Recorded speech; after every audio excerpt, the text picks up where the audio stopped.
방금 읽은 말씀을 가지고 믿음은 바라는 것들의 실상이요 라는 제목으로 오늘 말씀을 나누고자 합니다. 앞 본문에서 믿음의 길을 강조한 히브리서 기자는 이제 본격적으로 믿음에 대한 말씀을 시작합니다. 히브리서 11장은 우리가 믿음장으로 잘 알고 있는 말씀입니다. 오늘은 이 믿음장의 그 첫 말씀을 우리가 살펴보고자 합니다. 오늘 본문 첫 말씀은 믿음은 바라는 것들의 실상이요 보지 못하는 것들의 증거니 이렇게 말씀하고 있습니다. 우선 여기서 말씀하는 바라는 것들과 또 보이지 않는 것들은 우리의 개인적인 소망이나 또 바람들은 아닙니다.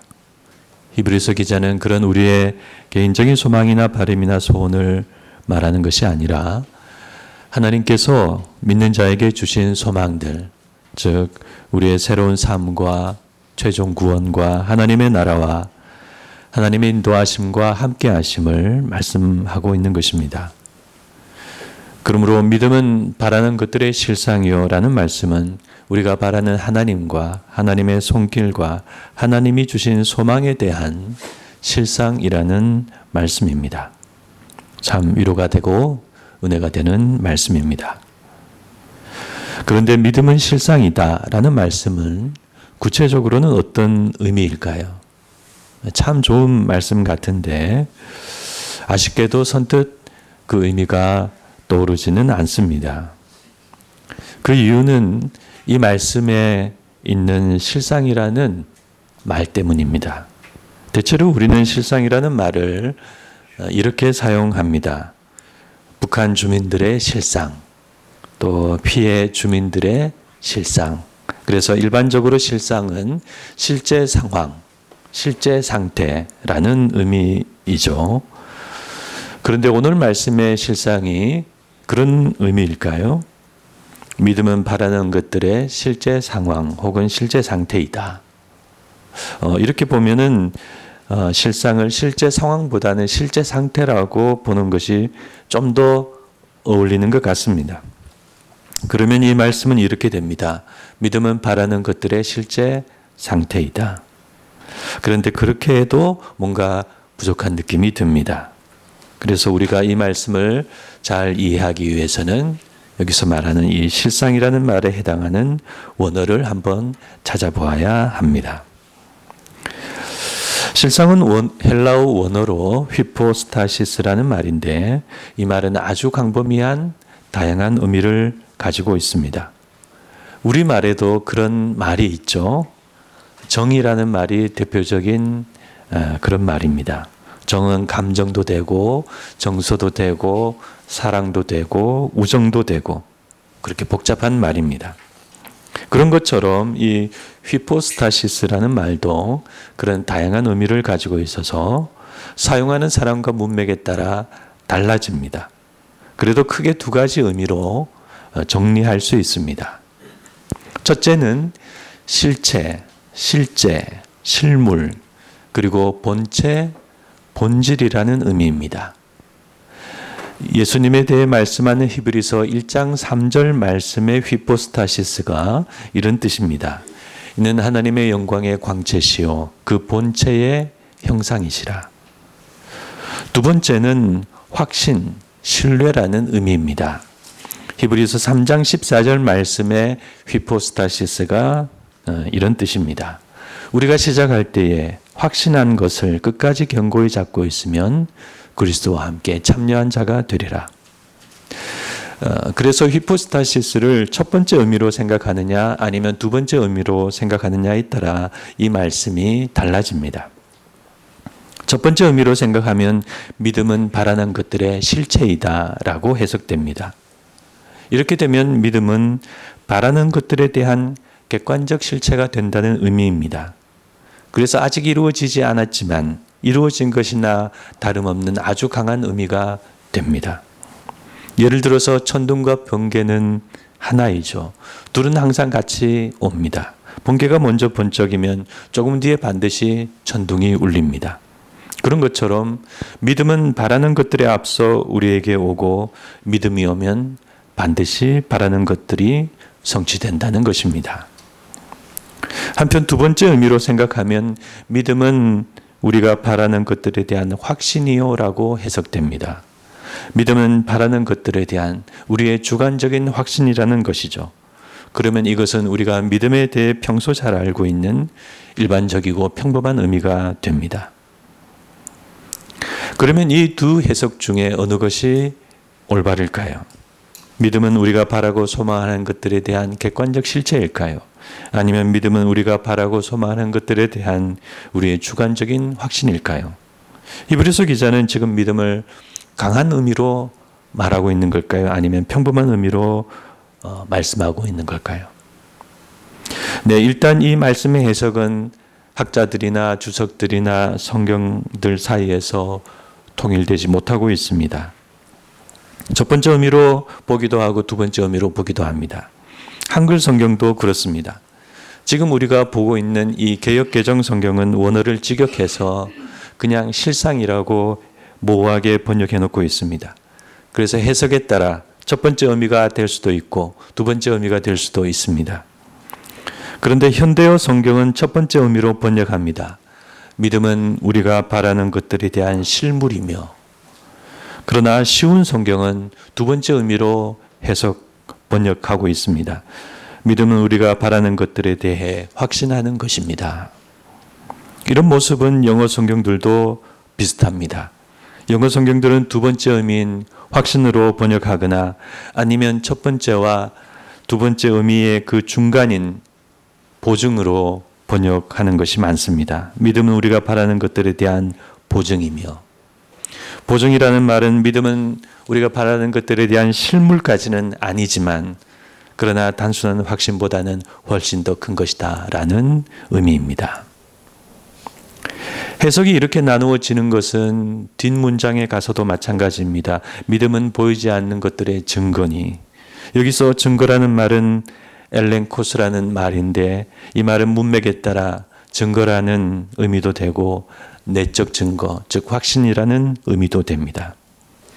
따라서 앞 문장에서 믿음을 실체, 실물이라고 강하게 이해하는 분들은 이 뒷문장도 믿음을 객관적 증거라고 강하게 이해하고, 반면에 앞 문장에서 믿음을 확신이라고 온건하게 이해하는 분들은 뒷문장도 내적 확신이라고 온건하게 이해하게 됩니다. 그러므로 우리는 다시 한번 이 질문 앞에 서게 됩니다. 믿음은 무엇인가? 믿음은 우리가 바라고 소망하는 것들에 대한 객관적인 실체인가? 아니면 우리가 바라고 소망하는 것들에 대한 우리의 주관적인 확신인가? 히브리서 기자는 믿음을 강한 의미로 말씀하고 있는가? 아니면 평범한 의미로 말씀하고 있는가? 네, 저의 생각을 말씀드리겠습니다. 그런데 학자들도 주석들도 성경들도 다 다르게 말하는 문제를 한 평범한 목사가 감히 결론을 내린단 말인가, 이렇게 생각할 수 있으시죠? 네, 내릴 수 있습니다. 그것은 저의 결론은 어느 한쪽이 아니라 둘 다가 가능하다이기 때문입니다. 그래서 결론을 내릴 수 있는 것입니다. 저는 이방원도 아니고 황희정승도 아니지만 이것도 좋고 저것도 좋습니다 라가 아니라 둘 다가 가능하기 때문에 둘 다가 가능하다고 말씀드리는 것입니다. 언젠가 한번 성경 해석과 관련해서 이런 말씀을 드린 적이 있습니다. 성경 말씀 중에 이렇게 둘 다가 대등하게 해석이 가능한 경우에 대체로 그 답은 어느 한쪽이 아니라 둘 다인 경우가 많습니다. 왜냐하면 성경을 기록한 저자가 일부러 그렇게 이중적인 의미로 썼을 가능성이 높기 때문입니다. 그리고 성경을 궁극적으로 기록한 성령님도 그런 이중적인 은혜 속에서 우리에게 의미 속에서 우리에게 은혜를 주실 때가 많습니다. 그래서 우리가 어느 한쪽으로 선택을 하기 위해 고심할 필요가 없습니다. 그러므로 오늘 말씀도 문맥을 생각하면 믿음은 주관적인 확신이다, 혹은 아니다 사용한 이 특별한 단어를 생각하면 믿음은 객관적인 실체이다, 이렇게 싸우거나 논쟁할 필요가 없습니다. 그러므로 결론은 이렇습니다. 믿음은 무엇인가? 믿음은 우리의 주관적 확신임과 동시에 객관적인 영적인 실체라는 사실입니다. 이제 이 내용을 하나씩 살펴보고자 합니다. 첫 번째, 믿음이란 우리가 바라고 소망하는 것들에 대한 우리의 주관적인 확신입니다. 여러분, 믿음은 확신입니다. 믿으십니까? 네, 확신의 믿음이 다 되시기를 바랍니다. 안타깝게도 오늘날 이 시대는 믿음이 없는 시대입니다. 예수님께서 이렇게 말씀하셨습니다. 인자가 올 때에 이 세상에서 믿음을 보겠느냐. 마지막 때가 될수록 점점 믿음은 사라지고 있습니다. 그런데 한편으로 믿음의 부재는 이 시대의 문제라기보다는 이 세상의 근본적인 문제입니다. 이 세상은 영원하지 못하기 때문에, 그래서 영원한 것이 없는 이 세상이기 때문에 우리는 무엇을 믿기가 참 어렵습니다. 사람도 믿을 수 없습니다. 좋은 분들이 많지만 그러나 우리가 기본적으로 사람을 믿지 못하는 것은 사람은 영원하지 못한 연약한 존재이기 때문입니다. 종교도 믿을 수 없습니다. 하나님과 하나님의 말씀은 영원하지만 종교와 종교의 가르침은 늘 결함이 있습니다. 하나님의 말씀과 종교적 가르침을 구분하지 못하여서 중세 마녀 사냥과 십자군 전쟁 같은 일들이 일어났습니다. 과학도 믿을 수 없습니다. 과학은 늘 새로운 것이 나옵니다. 전에는 이런 이론이 맞았는데 지금은 저런 이론이 맞습니다. 얼마 전까지 과학 트렌드는 이기적인 유전자를 말했습니다. 그렇게 모든 것은 이미 결정되어 있다. 그렇게 결정론을 과학이 말했습니다. 그런데 이제는 새로운 이론이 나오고 있고 또 나올 것입니다. 그러므로 우리는 이런 시대와 세상에 살고 있기 때문에 우리는 본능적으로 믿음을 좋지 않게 생각합니다. 무엇을 믿고 누군가를 믿는다는 것은 매우 어리석은 시대착오적인 행위가 아닌가. 심지어 매우 위험한 행위로 그렇게 생각합니다.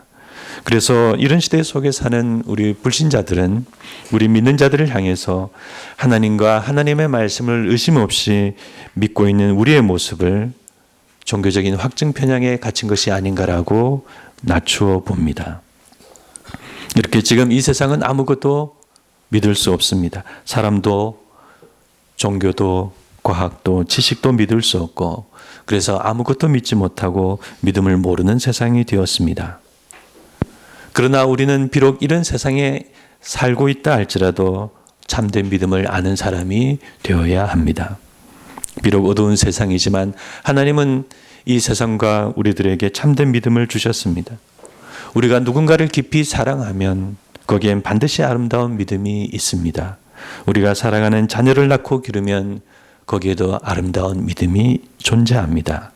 사람들 중에 믿을 수 없는 사람이 많지만 그러나 믿을 수 있는 정직하고 귀한 사람도 많습니다. 그러므로 하나님은 이 세상을 사랑하시고 이 세상에 참된 믿음을 주셨습니다. 그렇다면 우리가 이 어두운 세상에서도 사랑과 신뢰를 통해서 누군가를 믿고 무엇을 믿고 살아갈 수 있다면 우리가 인격적이시고 영원하신 하나님을 믿고 하나님을 향해 믿음을 가지는 것은 너무나 올바르고 합당한 일입니다. 그것은 어리석거나 미숙한 행위가 아니고 종교적인 확증 편향에 빠지는 잘못된 일도 아닙니다. 그러므로 우리는 1차적으로 믿음에 대해 불신하지 말고 2차적으로 믿음이란 확신인 줄 알고 그런 바탕 속에서 하나님을 깊이 확신한 사람이 되어야 하겠습니다. 그러므로 오늘 말씀과 같이 믿음은 확신입니다. 마지못해 믿는 것은 믿음이 아닙니다. 적당히 믿는 것도 믿음이 아닙니다. 믿을 만한 것은 믿고 믿지 못할 것은 안 믿고 선택적으로 하나님 앞에서 믿는 것도 믿음이 아닙니다. 믿음은 하나님에 대한 전적인 확신입니다. 비록 우리 마음 가운데 하나님을 다 믿을 수 없는 생각이 있고 갈등이 있고 우리 밖에는 엄연한 현실이 있다 할지라도 우리가 그것과 싸우면서 계속해서 하나님을 여전히 바라볼 때 그것이 바로 믿음입니다. 그렇게 우리의 신앙과 믿음은 독실해야 합니다. 그러므로 우리 성도님들은 하나님의 뜻과 하나님의 손길과 하나님이 주신 소망에 대해서 전적으로 확신하시기를 바랍니다. 그러면 우리는 믿음에 복된 사람이 될 수 있습니다. 두 번째로 믿음이란 우리가 바라고 소망하는 것들의 성취를 보증하는 영적인 실체입니다. 믿음은 우리의 확신이지만 그러나 믿음은 한 사람의 주관적인 확신에 그치지 않습니다. 특별히 우리 기독교에는 하나님이 주시는 믿음이 있습니다. 나는 믿을 수가 없는데 하나님께서 갑자기 놀라운 믿음을 부어주실 때가 있습니다. 이 이야기는 일전에 제가 한번 말씀드린 적이 있는 제 이야기인데, 제가 직장을 다니다가 처음 선교단체 간사가 되었을 때입니다. 간사가 되면 맨 먼저 모금 훈련을 받습니다. 후원자를 찾고 후원 요청을 어떻게 하는지 서울 본부에 올라가서 2박 3일 훈련을 받았습니다. 훈련을 잘 받고 믿음이 충만해져서 내려오는 기차를 탔습니다. 급하게 타느라 입석표를 끊었습니다. 그런데 기차가 영등포역을 지날 때 그 역에 서 있는 무표정한 많은 사람들의 얼굴을 보면서 제 마음이 갑자기 흔들렸습니다. 이 IMF 시기에 누가 날 후원할 수 있단 말인가, 그런 생각이 들면서 절망감이 몰려왔습니다. 어려운 시기에 누군가에게 폐를 끼치는 것도 싫고 무엇보다도 이제 내 힘으로 살지 못하고 후원을 받아야 한다는 생각에 이런 자리로 인도하신 하나님이 갑자기 원망스러워졌습니다. 그래서 아무 자리에 가서 앉아버렸습니다. 그리고 웅크리고 기도했습니다. 하나님, 저는 아는 사람도 많이 없고 또 도와줄 사람도 많이 없습니다. 그런 기도를 천안인지 대전인지 갈 때까지 계속했습니다. 그런데 어느 순간 제 등에 따뜻한 손길이 느껴졌습니다. 그리고 그냥 제 마음이 평안해졌습니다. 그리고 그냥 기도가 끝나버렸습니다. 내가 왜 이렇게 창피하게 기도하고 있었지 하는 마음마저 들었습니다. 그러는 사이에 기차는 천안역 인가에 도착하고 좌석 주인이 왔습니다. 저는 세련된 표정으로 아, 네 하고 일어나 다른 자리로 가서 앉았습니다. 하나님께서 제게 특별한 믿음을 주신 것입니다. 그래서 제가 그 믿음을 영적인 실제처럼 받고 10년간 간사 생활을 잘 할 수 있었습니다. 이후에 제가 신학교를 다니고 교회 전도사로 있을 때였습니다. 금요 기도회 시간에 어른들이 기도회를 하는 동안 몇몇 아이들이 예배당 바깥 휴게실에서 놀고 있었습니다. 그런데 갑자기 한 아이가 경기를 일으켰습니다. 목사님이 얼른 나가서 그 아이를 안고 기도했습니다. 주위 성도님들도 다 같이 기도를 모았습니다. 그런데 제가 그 아이를 보았을 때 제 생각엔 빨리 병원을 가야 할 것 같았습니다. 눈이 뒤로 넘어가고 있었습니다. 그래서 저도 기도를 하긴 했지만 얼른 병원으로 데려가야 할 텐데라고 생각하고 있었습니다. 그런데 그 순간 정말 놀랍게도 제 머리에 이 아이는 괜찮다라는 생각이 음성처럼 들어왔습니다. 그건 정말 제 생각이 아니었습니다. 그래서 저는 깜짝 놀라고 있었는데 도대체 이런 내 생각이 아닌 생각이 어디서 왔지라고 혼란스러워하는 사이에 그 아이가 괜찮아졌습니다. 눈이 돌아오고 호흡이 편안해졌습니다. 그런데 이런 하나님의 믿음의 역사는 우리가 성경 안에서 당연히 찾아볼 수 있습니다. 우리는 한나에게 그렇게 역사하신 하나님을 봅니다. 한나는 아이가 없어 괴로운 생활을 했습니다. 한나가 마음이 괴로워서 여호와께 기도하고 통곡하며 한나가 기도할 때 얼마나 열심히 기도했는지 엘리 제사장이 볼 때 입술만 움직이고 음성은 들리지 않는 것이 마치 취한 것 같았습니다. 그래서 엘리 제사장은 기도하는 한나에게 이렇게 말합니다. 당신이 언제까지 이렇게 취해 있겠느냐? 포도주를 끊으라. 한나는 기도를 중단하고 자기 사정을 설명합니다. 그러자 오해를 푼 엘리 제사장이 한나에게 축복의 말을 해주었습니다. 평안히 가라. 하나님이 내가 기도하여 구한 것을 허락하시기를 원하노라. 그런데 그 다음 성경 말씀이 참 놀라운 말씀입니다. 이르되 당신의 여종이 당신께 은혜 입기를 원하나이다 하고 가서 먹고 얼굴에 다시는 근심빛이 없더라. 이 말씀을 보면 한나에게 뭔가 일어난 것이 분명합니다. 한나의 기도와 엘리 제사장의 축복의 말과 그리고 한나와 엘리 제사장의 그 대화 사이에 하나님의 믿음의 역사가 일어난 것입니다. 그래서 한나는 아직 아무런 상황이 변한 것이 없지만은 얼굴에 근심빛이 사라졌습니다. 그렇습니다. 한나에게 믿음이 임했고 그 후에 사무엘이 태어났습니다. 이와 같은 역사는 다윗에게도 있었습니다. 다윗이 블레셋 망명 생활을 하던 때 다윗과 그의 사람들이 전쟁에 참여하는 동안 그들이 살던 성읍이 아말렉의 습격을 받았습니다. 다윗과 그의 사람들이 돌아와 보니 아말렉이 성읍을 불태우고 자기들의 아내와 자녀들을 다 사로잡아 갔습니다. 소리 높여 울던 그들은 갑자기 모든 원성이 다윗에게로 향했습니다. 고달픈 망명생활, 원치 않는 전쟁, 그리고 저와 자식들의 불투명한 생사, 이 모든 것이 다 다윗 때문이라는 생각이 들었던 것입니다. 급기야 다윗을 돌로 치자는 선동이 일어났습니다. 그때 다윗은 당황했습니다.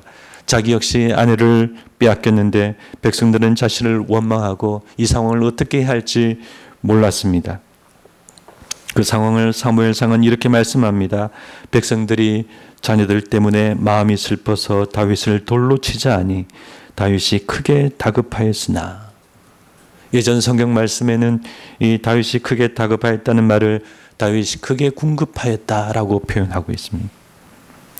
그런데 그런 위기의 상황 속에 하나님의 믿음의 역사가 일어났습니다. 그 다음 말씀은 이렇습니다.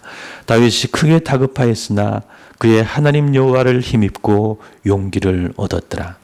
하나님께서 다윗에게 믿음을 부어주신 것입니다. 그 결과 다윗은 하나님께 묻고 아말렉을 추격하여 아말렉을 물리치고 사로잡힌 가족들과 모든 자녀들을 다 구원할 수 있었습니다. 그러므로 그때 다윗의 믿음은 자기 믿음이 아니었습니다. 자신은 너무나 당황하고 있었습니다. 그것은 하나님이 부어주신 놀라운 실체로서의 믿음이었고, 그리하여 그 믿음대로 모든 것이 이루어졌습니다. 우리 성도님들께도 이와 같은 하나님 믿음의 역사가 늘 임하시기를 간절히 소망합니다. 그러면 그 실체로서의 믿음은 하나님으로부터만 내려오는가? 하나님만 주시는가? 우리의 확신이나 믿음은 실체로서의 믿음이 될 수 없는가? 그렇지 않습니다. 우리의 믿음과 확신도 실체로서의 믿음이 될 수 있습니다. 아직 우리의 소망과 바라는 것들이 이루어지지 못해도 하나님을 간절히 신뢰하는 가운데 우리의 믿음은 실체가 될 수 있습니다. 그 실체로서의 믿음은 우리에게 큰 위로와 용기와 확신을 주게 됩니다. 그러므로 우리의 믿음과 확신은 단순히 우리의 주관적인 확신을 넘어서 하나님의 은혜와 역사하심으로 이와 같은 실체로서의 믿음이 되어야 합니다. 사도 바울은 디모데에게 편지하면서 그런 귀한 실체로서의 믿음에 대해 말씀하고 있습니다. 내가 밤낮 간구하는 가운데 쉬지 않고 너를 생각하여 청결한 양심으로 조상적부터 섬겨오는 하나님께 감사하고 내 눈물을 생각하여 너 보기를 원함은 내 기쁨이 가득하게 하려 함이니 이는 내 속에 거짓이 없는 믿음이 있음을 생각함이라. 이 믿음은 먼저 내 외조모 로이스와 내 어머니 유니게 속에 있더니 내 속에도 있는 줄을 확신하노라. 그렇습니다. 외조모 로이스에게 그런 믿음이 있었습니다. 하나님을 신뢰하는 가운데 모든 상황 속에서 하나님을 의지하고 믿는 단단한 믿음이 그분 안에 있었습니다. 일이 일비하고 좋은 일이 있으면 하나님을 믿고 안 좋은 일이 생기면 하나님을 안 믿고 그렇게 왔다 갔다 하는 것이 아니라 언제나 한결같은 믿음이 그 사람에게 있었습니다. 그런데 그런 할머니의 믿음을 보고 어머니 유니게도 동일한 믿음을 가지게 되었습니다. 그래서 어머니 유니게도 어려움 가운데 그렇게 믿음으로 살았습니다. 그러므로 믿음은 실체가 되고 유산이 되고 기업이 되었습니다. 그래서 그것을 영적인 눈으로 본 사도 바울은 그 믿음이 지금 디모데에게도 있다라고 말씀하고 있는 것입니다. 그러므로 오늘 설교는 다른 것이 아닙니다. 이와 같은 믿음을 우리가 가지자는 것입니다. 믿음은 우리의 확신이지만 그러나 자라서 영적인 실체가 되는 줄 믿습니다. 물론 실체가 되었다고 우리가 바라는 대로 다 된다는 말씀은 아닙니다. 그러나 그런 믿음은 놀라운 하나님의 선물로서 우리를 하나님께로 소망으로 인도하는 큰 능력이 됩니다.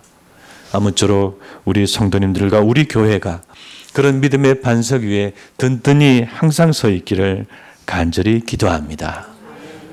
이 시간 우리 같이 한번 기도하시겠습니다. 옆에 계신 분들의 손을